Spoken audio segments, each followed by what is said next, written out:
Welcome to a CCAI exhibition tour and artist interview. I'm Sharon Ross with Capital City Arts Initiative. Today we are interviewing Colleen Reynolds, and she's going to talk about her watercolor paintings in the exhibition Watercolor Stories that's in the Kroll Boardroom through the end of June. Please come and see the show.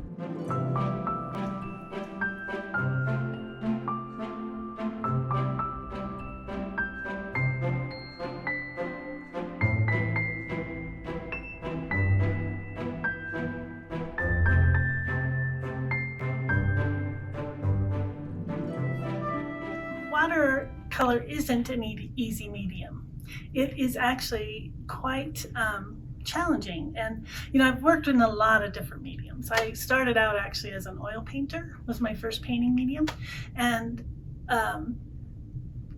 you can always correct, essentially you can paint over the top of watercolor, oil and acrylic. But watercolor, you have to plan more. And maybe that's what attracted me to watercolor. So I actually had a wonderful watercolor teacher when I was in college, and I fell in love with the medium ever afterwards. Even though the bulk of my college education was with other media, watercolor attracted me because you had to figure out what you were going to do ahead of time. And I don't know where that comes from, but I like to have a plan. So in watercolor, because you can't cover it up due to its transparency, the nature of the medium is quite transparent, so you can't just paint over the top of things. The history of whatever application of paint that you apply is there for everyone to see. So you have to have a light touch, you have to plan ahead, and you have to preserve those precious whites. So if you see in this painting, there was a lot of white that shows.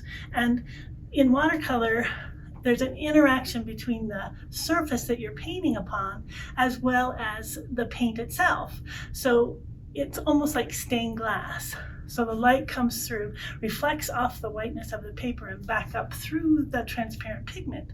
So if you cover up the white, you never get that sense of glow back, even if you use white paint or even if you scrape back. So the preservation of the white is what makes watercolor so beautiful and so luminous, is because of the reflection from the light bouncing back through the transparent paint.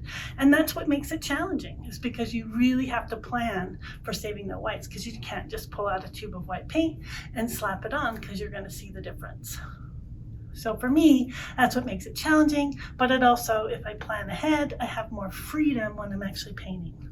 If you started out in a different medium, like oil or acrylic, you have to think backwards, because in oil you paint the darks first and move back to the whites, where in watercolor you paint the darks last. So for me, yes, it is a big translation. So for me, bouncing back and forth to different mediums all the time is the reason I tend to concentrate on watercolor, so that I don't have to switch my thinking completely.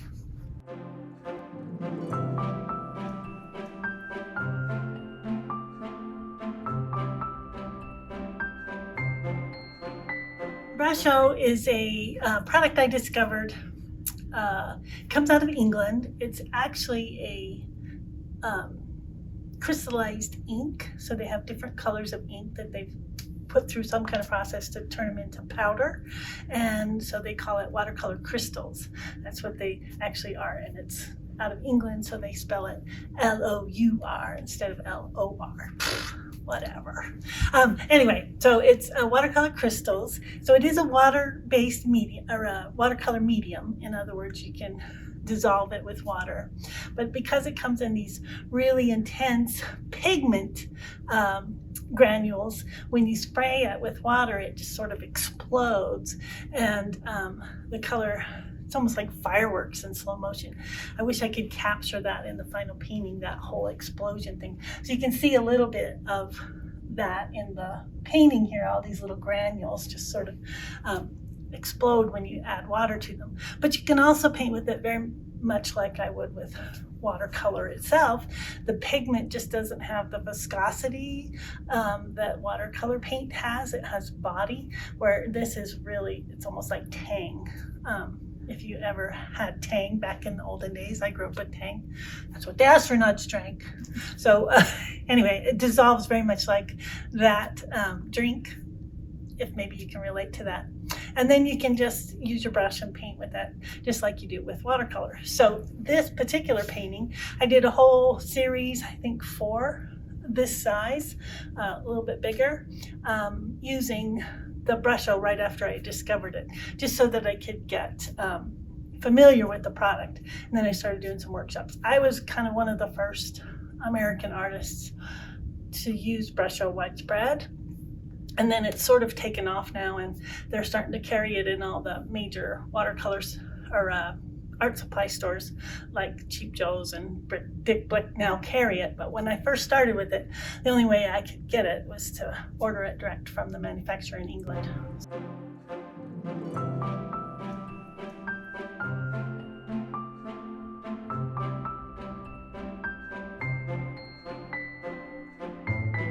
Portraits have been one of my favorite subjects, so thank you for considering my portraits accomplished. How do I approach them? I approach them very similar to how I would approach any other subject. I start by a good drawing. I want to get a good drawing that captures the essence of the individual. So I spend a lot of time in the preparation, in drawing and redoing the drawing, checking it in the mirror to check for accuracy. And then fortunately with this particular portrait with Mitch, I had the opportunity to do my own photo shoot as well. So the photo shoot to me was critical because I was able to set him up in the environment that I wanted. We had a lot of fun with the steam. We actually tried to use dry ice, and the dry ice just kind of flowed right over the top and went down instead of up. So I had to make up a lot of the steam. But for me, the environment was really set because I was able to do my own photo shoot. So when I get into the actual portrait, I actually did 2 practice watercolor studies before I went into the actual painting. But the drawing to me is critical. That's where I find the lightness. That's where I double check, recheck. It's like the foundation of a home. You don't want to go into building the walls before you've got the foundation in place. So I tend to do a lot of upfront work so that when I actually get to start letting the paint flow, I've already made all my decisions. So that drawing is basically my first date with the portrait. And portraits are complex subjects, but they're no more complex than a flower. They are just, if I don't get it right, people know. So the audience is my test to know it. So if you get the proportions wrong or you don't get a likeness, people are going to tell you right away. So that's why it has to be really accurate.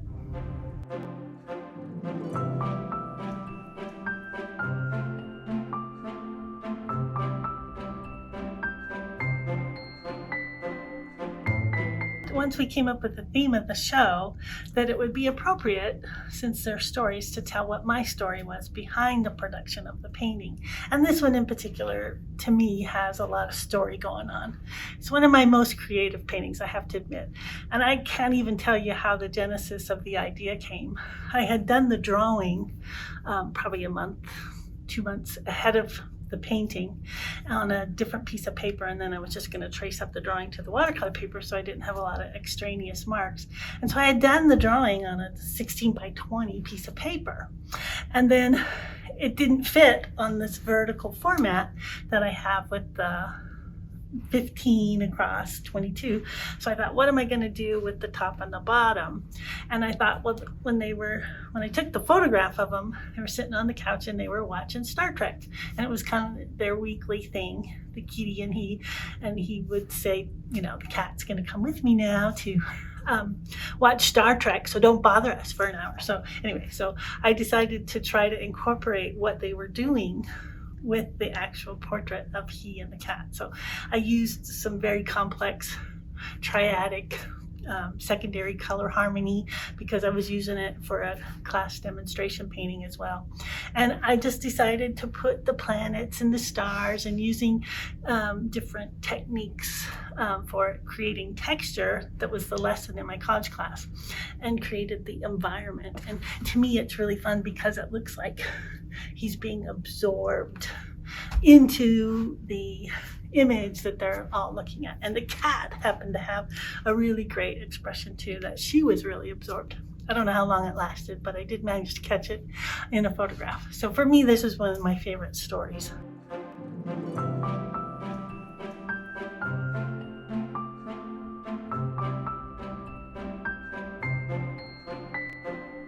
So the Mother series, or the Mother Stories series, is actually what inspired me to come up with this name of this exhibit, because I have 3 of them in the series. This was the first one that I painted. It's not necessarily the first chronologically in the series, but this was the first one I painted. And it was inspired, I was teaching a workshop and I was looking for, on portraits, I was looking through some old black and white photos, because black and white photos actually help because you see the value instead of the color. But I was looking through some old family photos that were in black and white, and I ran across this picture. I'd never seen it before, of my mother when she was 17, 18, a young woman, still at the onset of her adulthood, dreaming about becoming a famous writer. And I looked at her and I thought, holy cow, my mom was hot back in the day. And now people are telling me in my older age that I look like my mother. So that's a good thing, because look at how hot she was back in the 50s. This was probably about 1950, 1951 time frame. And so I also ran across, my mother's since passed, but I ran across a lot of her journaling. She was a voracious, I don't know if that's the right word. She wrote a lot. She just filled up notebook after notebook of journals. And then she wrote some stories as well. And one of her journal pieces was about an experience she had in World War II with her parents, having to go to an area in Indian Valley, Idaho, which is another one of the paintings that I call Dreamcatcher in the series. But for this one, I took that story about her time in Indian Valley, Idaho, and I wrote that into the background of the painting. So that's superimposed into the background. So I just wrote it out with a pencil, and then I masked it with a ruling pen, and then painted over the top of the painting. So masking fluid is a resist that keeps the watercolor paint from getting down there. It's a bit like rubber cement for those of you that aren't watercolor painters. And so I did that and painted over the top of it, and then painted everything, did the flower thing, because she was supposedly flowering into becoming a famous writer. That was her dream at the time. And then afterwards I took the masking off and I went over it. Before I took the masking off, I went over it with the gold paint so that it would stand out a little bit. And then went right across the figure with the gold paint. And then removed the masking, and that's what you had at the end. So the gold, if you look at it in a certain light, has a preciousness to it. That was my idea behind using the metallic paint in it.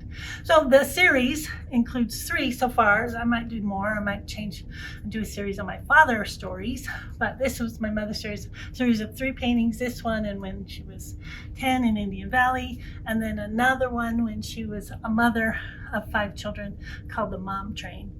And the Mom Train is also in this exhibit. I encourage you to look at that one as well. And that the writing in those tell the story of that time. So last year we started this plein air event to be concentrated in Carson City, and it was my brainchild along with a group of students of mine.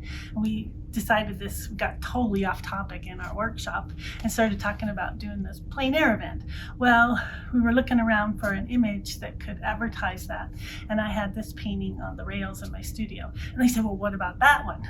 So anyway, so this became the iconic image to represent the inaugural plein air event focused on Carson City. So that was last year.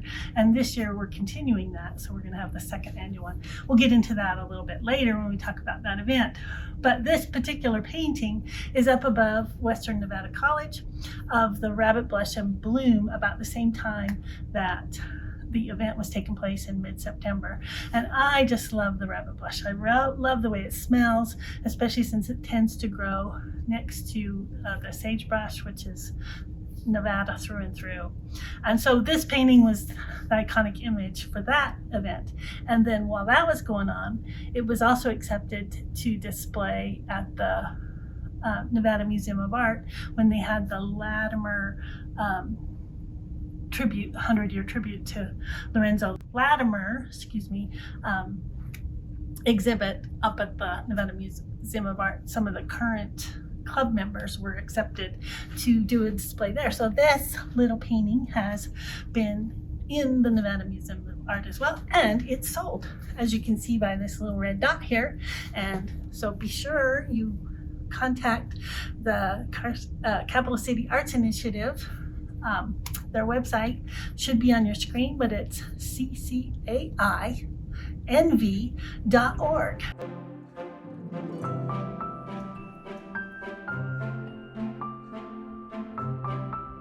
The plein air event, we're calling it second annual watercolor plein air in Carson City, Nevada. We're going to have the second annual event will be in the middle of September. I believe the dates are the 15th through the 18th. So it starts on a Thursday. So we'll have 3 days of plein air where the registered artists come in and then go anywhere as long as it's in Carson City County, and they go off on their own or with a buddy and paint and produce watercolor plein air, and then we frame those and put them in an exhibit at the Governor's Mansion. We're hoping is our tentative location. That's where it was last year, and this year it'll be on a Sunday from 1 to 4 in the afternoon, and we hope buyers from all over Carson City will come and participate in the auction sales event on that day. It's a ticketed event, and we're supporting 2 local charities. The first charity is Circles Initiative, and then we're also funding an existing scholarship to the Western Nevada College for a local Carson City student. So this is a plein air painting that I did for that event last year, and I call this what did I name it?